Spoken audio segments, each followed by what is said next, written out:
Olivier, welcome. Thank you. You've been a driving force behind PharmaEssentia's sales growth from the very beginning. I'm excited to hear about the impact you and your team are making on the front lines every day. So my first question is, from a field perspective, how challenging is it to introduce a therapy like BESREMi in a rare disease setting? And how have physicians responded to the product so far? Sure. It's a great question because I think that's actually changed over time. So if I go back and look at it, I've been here for roughly a little over 5 years. So we've seen some changes come over time in terms of the perception of BESREMi. Right. One of the biggest things that we face is really the perception of a new product coming into the market. Right. So a lot of these physicians have been used to doing what they've been doing for a long time, 20 plus years.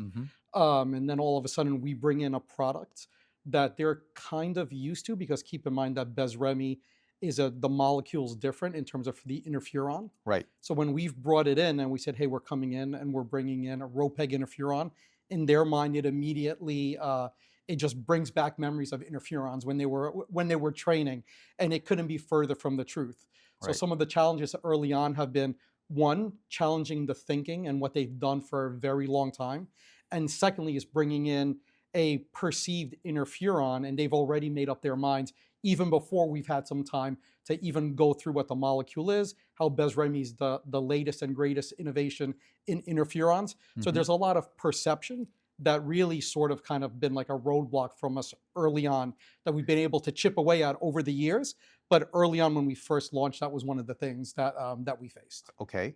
So through your team's interaction in the field, Yes. so what kind of feedback have you heard from the patients who are currently on BESREMi?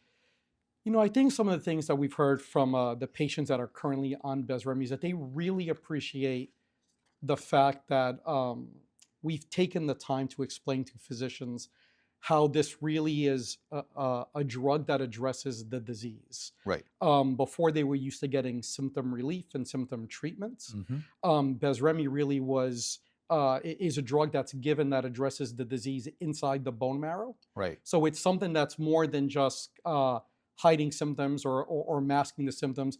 It's really going out, and it's one of the first things that they've been able to experience that treats the disease from within. So when your team talk to doctors, Sure. What is the most common hesitation they face, and what specific data or patient feedback usually change their mind and leads them to switch to BESREMi? I think really it's the fear of the unknown. You know, we've come into this market. We know what we've brought to the market in terms of an unmet need, a product that's going to address this unmet need that no one's really changed for a significant amount of time. I think one of the things for us really is to be able to sit down with the physician and to be able to go through some of the data to show the robustness of what we've brought to the market, Right. So that they know what to expect. I think when you go back out and you look at our data that we launched the product with, in particular PEG and Vera, which is our data that we used to get the product approved in the FDA, there's a really long window of you can actually go out and there's predictable response, and they know what to expect over 7.5 years.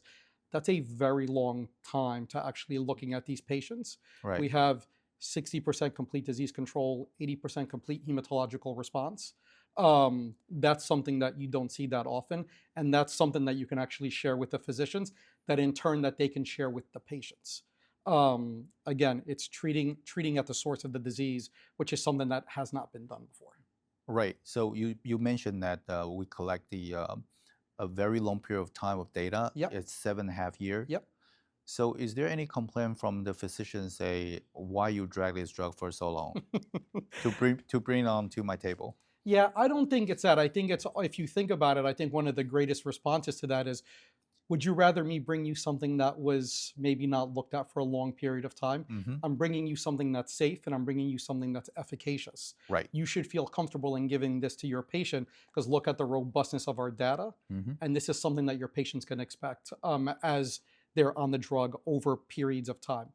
We know that polycythemia vera is not a disease that's going to end tomorrow or in a couple of years from now. So this really, at the end of the day, mirrors up very well to the disease itself. So it's actually a treatment that is mirroring the disease, the course of the disease. Right. So you went through quite a substantial growth phase last year. Yes. So around 60% expansion Correct. in your team. So how has that shifted the team dynamic and what's changed in the way you work together? Sure, it's a great question. I think as we've gone over time, I think in the beginning we went from having account managers where they were looking for business, so looking to find HCPs, and then they were, closing for the business and looking for patients. As we start to grow and there's more and more account managers, we really have to go from that to really focusing on execution. Right. So I know that you met with my partner today, Rebecca, and they really kind of like the driving force behind the messaging. Her and I really work together very closely, along with our other colleague, Beth, who provides us like the data that we need. And really what we want to make sure when we have these large sales teams is that we can give them everything in a nice, tidy package, that they have the messaging, that they know where to go, and that we can also measure the impact on what they're doing on a daily basis. I think now more than ever, that's probably the most important thing, because we want to be able to see at the end of the day, are you doing what is important and is it resonating, so that we can start to keep building on it as we move forward. Right. And now with the ET launch coming up, okay, so do you see another wave of growth on the horizon? Yes. Ironically enough, we're growing right now again. So we're probably going to look at expanding our sales force again by another 50%, simply because we want to make sure that we ensure that we have a good share of voice to not only be able to continue the work that we're doing in PV, but now we're going to have a whole other set of patients to go out and really focus on. And there's been nothing new in that disease space for an incredibly long amount of time. So it's going to be important that we have the right number of people to make sure that our voice is heard and that the BESREMi is being able to be shared with HCPs and patients out there. Yeah, because from Rebecca's answer in the previous interview, she mentioned that the ET community, the patient community, and the PV community is totally different. Yes. Okay, and they are both around, I would say 150,000 patients. Yeah. Okay. So I think 50% is a fair amount of for the expansion. It is. I think there's other things that you've got to keep in mind too as you expand. You don't just want to go out and just grow with people for no reason. There's got to be there's got to be a lot of thought that's put into it. We have to make sure that we can access the physicians. We have to make sure that at the end of the day that we're not overly trying to visit the physician, so that we sort of, for lack of a better word, wear out our welcome at some point. So I really feel that this number here, based on the data that we've looked at, is a good number that will help us continue to address the PV population as well as grow into the ET population. Olivier, thank you for sharing this view from the field. Your dedication to building high-performing teams and helping patients is truly evident, and we look forward to the continued success of your sales organization. Thank you. No, thank you so much.